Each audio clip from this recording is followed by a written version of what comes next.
नमस्कार दोस्तों, अगर आप भी एक सीएससी संचालक हैं या फिर आपके पास भी ये वाला मंत्रा डिवाइस है तो अब आपके खाते से 236 रुपये कटने वाले हैं।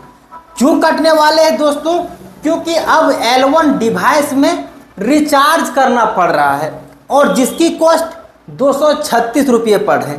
इससे पहले वाला जो डिवाइस था L0 उसमें रिचार्ज नहीं करना पड़ता था, तो अब जब इसमें रिचार्ज करना पड़ता है तो आप कैसे रिचार्ज करोगे उसको लेकर के हम आप लोगों के बीच में कंप्लीट जानकारी लेकर के आए हैं। अगर आप मेरी वीडियो को मेरे द्वारा दिए गए स्टेप बाय स्टेप प्रोसेस को आप फॉलो करते हो तो आप अपने मंत्रा L1 डिवाइस का रिचार्ज कर सकते हैं। उसका सीरियल नंबर कहाँ मिलेगा वो भी मैं आप लोगों को दिखा देता हूँ। दोस्तों यहाँ पर आप दिख रहा होगा कि सीरियल नंबर यहाँ पर दिखा रहता है, जो ये वाला बारकोड दिख रहा है उसी के नीचे SR नंबर करके आता है, उसी के सामने आपको देखना रहता है। अगर आप यहाँ पर नहीं देख पा रहे हैं तो आपको आपके जो मोबाइल फ़ोन है उसमें मंत्रा RD सर्विस जहाँ पर लॉगिन करते हैं वहाँ पर भी एक नीचे सीरियल नंबर आ जाते हैं, वहाँ से भी आप देख सकते हैं।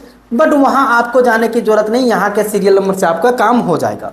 आइए मैं किस तरह से आप लोगों को प्रोसेस करके दिखाता हूँ। उसके लिए दोस्तों आप लोगों को क्रोम ब्राउज़र ओपन कर लेना होगा। क्रोम ब्राउज़र ओपन करोगे दोस्तों तो यहाँ पर आप लोगों को सिंपली लिख लेना है मंत्रा रिचार्ज, क्योंकि इसका पोर्टल अलग होता है तो हमें तो उस पोर्टल के बारे में प्रॉपर जानकारी नहीं है इसीलिए। और यहाँ पर जो आप देखोगे दोस्तों कि आप लोगों के सामने जो फर्स्ट वाले वेबसाइट आते हैं, ये वाला वेबसाइट, इसी में आप लोगों को यहाँ पर क्लिक कर लेना है, जो कि मैं आप लोगों को क्लिक करके दिखा देता हूँ। उसके बाद कुछ फ्यू स्टेप आप लोगों से फॉर्म के रूप में भरना होगा, जो कि यहाँ पर आप लोगों का ऑफिशियल साइट खुल करके इस तरह के डैशबोर्ड आप लोगों के सामने मिलेंगे। अगर आपको कोई दिक्कत होता है तो यहाँ पर नंबर है, इस नंबर पर आप फ़ोन करोगे तो यहाँ से आपकी बातें हो जाएगी। अब पेमेंट करने के लिए दोस्तों यहाँ पर पेमेंट ऑप्शन आ जाता है RD सर्विस RMA। तो यहाँ पर एक चीज़ है, ये भी कहा जा रहा है kindly select the option for payment for RMA repairing service payment selection only. अगर आपका रिपेयरिंग के लिए है तब आपको RMA सेलेक्ट करना है, अगर आपकी RD सर्विस है तो इसमें आपको क्लिक करना है। इसमें यहाँ पर आप लोगों से ये पूछा जा रहा है, अगर आपके पास GST नंबर है तो एस कर लेना है।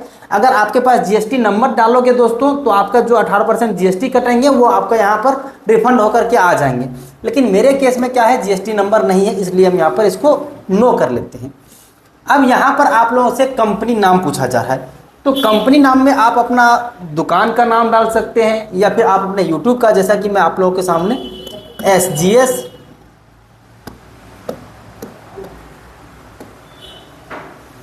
डिजिटल जोन, ये मेरा दुकान का नाम है दोस्तों, इसीलिए मैं यहाँ पर ये चीज़ें डाल रहा हूँ। अब यहाँ से आप लोगों का आपका मोबाइल नंबर मांगा जाएगा, जो आपका मोबाइल नंबर है उसे एंटर कर लेना है। आपसे जो आपका ईमेल आईडी है उसे यहाँ पर डाल लेना है। उसके बाद कॉन्टैक्ट पर्सन के नाम, दोस्तों यहाँ पर आप लोगों का जो आपका नाम होगा उस नाम को यहाँ पर डाल लेना है। GST नंबर अगर होगा तो यहाँ डालना है, नहीं होगा दोस्तों तो फिर आप लोगों को यहाँ पर नहीं डालना है। अब यहाँ पर एप्लीकेशन नेम आपका नाम डाल लेना है दोस्तों। उसके बाद यहाँ पर सीरियल नंबर के लिए आपसे पूछा जा रहा है दोस्तों। यहाँ पर आप लोगों से L0 और L1 सेलेक्ट करने के लिए बोला जा रहा है, तो हम यहाँ पर L1 को सेलेक्ट कर लेते हैं। उसके बाद यहाँ पर आप लोगों का सीरियल नंबर मांगा जा रहा है, आइए सीरियल नंबर को हम भर लेते हैं। अब दोस्तों यहाँ पर आप लोगों को ध्यान देना है कि अगर आप गलत सीरियल नंबर डालोगे तो गलत सीरियल नंबर में रिचार्ज हो जाएगा, उसके बाद आपके पैसे रिफंड नहीं होगा। हमने यहाँ पर इसे ऐड कर लिया, लेकिन यहाँ पर पूछा जा रहा है आप सीरियल नंबर को नवीनीकरण की प्रक्रिया कर रहे हैं, भुगतान के बाद किसी भी त्रुटि के कारण सीरियल नंबर में बदलाव संभव नहीं होगा, RD नवीनीकरण के लिए भुगतान वापसी योग्य नहीं है। यहाँ पर कहा जा रहा है कि अगर आपने गलत सीरियल नंबर को डाला है तो उसके पैसे तो आपसे कट जाएंगे लेकिन वो रिफंड नहीं होगा। यहाँ पर देख सकते हैं 200 रुपये का चार्ज है, लेकिन यहाँ पर 18% GST के हिसाब से अगर देखा जाए तो 236 रुपये लगने वाले हैं। यहाँ पर इंडिया सेलेक्ट करना है, आप जिस भी स्टेट से होंगे दोस्तों उस स्टेट को यहाँ पर सेलेक्ट करना है। हम झारखंड से हैं तो हम झारखंड सेलेक्ट कर लेते हैं। उसके बाद आप लोगों से आपका सिटी को यहाँ पर सेलेक्ट करना होता है, तो आप जिस भी डिस्ट्रिक्ट से होंगे उस डिस्ट्रिक्ट को सेलेक्ट कर लीजिएगा। अब यहाँ पर आपके जो एड्रेस हैं आपका एड्रेस डाल लेना होगा। जो भी आपका एड्रेस होगा दोस्तों, वो यहाँ पर एड्रेस को डाल लेना है। यहाँ पर आपको आपका जो पिन कोड है उसे यहाँ पर एंटर कर लेना है और पिन कोड सही से डालना है। अब दोस्तों यहाँ पर आपने जो फॉर्म को फिल किया है दोस्तों, उस फॉर्म को एक बार फिर से चेक कर लेना है।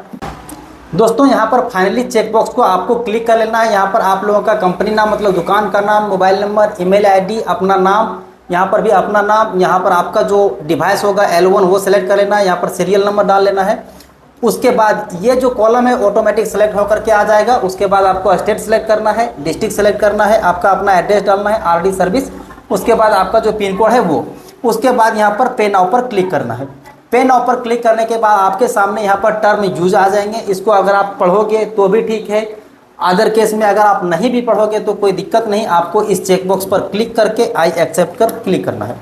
एक्सेप्ट करोगे दोस्तों, उसके बाद आपके सामने जो पेमेंट का पॉपअप है वो खुल करके आ जाएंगे। यहीं पर आप लोगों को पेमेंट करना है। अब आपके सामने इतने सारे विकल्प आ जाते हैं 236 रुपया कटाने के लिए, credit card, debit card, UPI। अभी जो सबसे आसान पड़ता है वो UPI, और UPI में भी यहाँ पर जनरेट QR कोड। जैसे ही यहाँ पर जनरेट QR कोड करते हैं दोस्तों, आपके सामने यहाँ पर QR कोड जनरेट होकर के आ जाते हैं। इस QR कोड को स्कैन करना है, उसके बाद पेमेंट करना है। मैं आप लोगों को स्कैन करके पेमेंट करके दिखा देता हूँ। दोस्तों पेमेंट कंफर्म होने के बाद आप लोगों का रिडायरेक्टिंग होने लगेगा। उसके बाद यहाँ पर मैं आप लोगों को एक बिल जनरेट होगा। यहाँ पर देखिए दोस्तों, आपके सामने पेमेंट सक्सेसफुल हो गया है। आप चाहें तो इस रिसिप्ट को यहाँ पर डाउनलोड करके रख सकते हैं। डाउनलोड करके इसलिए भी रखना जरूरी क्योंकि इसके रिगार्डिंग अगर किसी प्रकार का कोई दिक्कत होता है तो आप इसका यहाँ से समाधान कर पाओगे। इसीलिए यहाँ पर हम प्रिंट के ऑप्शन पर आते हैं। यहाँ पर आने के बाद सेव एज ए PDF कर लेते हैं। उसके बाद यहाँ पर हम सेव कर लेते हैं अपने कोई सा भी फाइल में, जैसा कि मैं अपने डाउनलोड के फाइल में इसे सेव कर लिया। दोस्तों यहाँ पर आपने जो देखा वो आप लोगों का पेमेंट सक्सेसफुल हो गया। 10 से 15 मिनट के अंदर अंदर ही आपका जो मंत्रा डिवाइस है दोस्तों, ये वाला जिसका रिचार्ज खत्म हो गया था, अब इसमें रिचार्ज डायरेक्ट हो जाएंगे। उसके बाद आपका जहाँ जहाँ इसे यूज़ करना है आप 1 साल के लिए फिर से यूज़ कर पाएंगे। इसके 1 साल के बाद फिर से आप लोगों का 236 रुपया कटने वाले हैं, जो कि ये नियम बन गया। तो अब हर साल आप लोगों को रिचार्ज करना होगा। आई होप ये वीडियो आप लोगों को अच्छा लगा होगा। अगर अच्छा लगता है तो आप किसी अन्य लोगों को इस वीडियो भेज दीजिएगा जिसको L1 का रिचार्ज करने में दिक्कत होगा। तो आज के लिए इतना ही। प्रोडक्ट का खरीदना होगा L1 डिवाइस का, तो उसके लिए यहाँ पर हम लिंक लगा देंगे, वहाँ से आप खरीद लीजिएगा।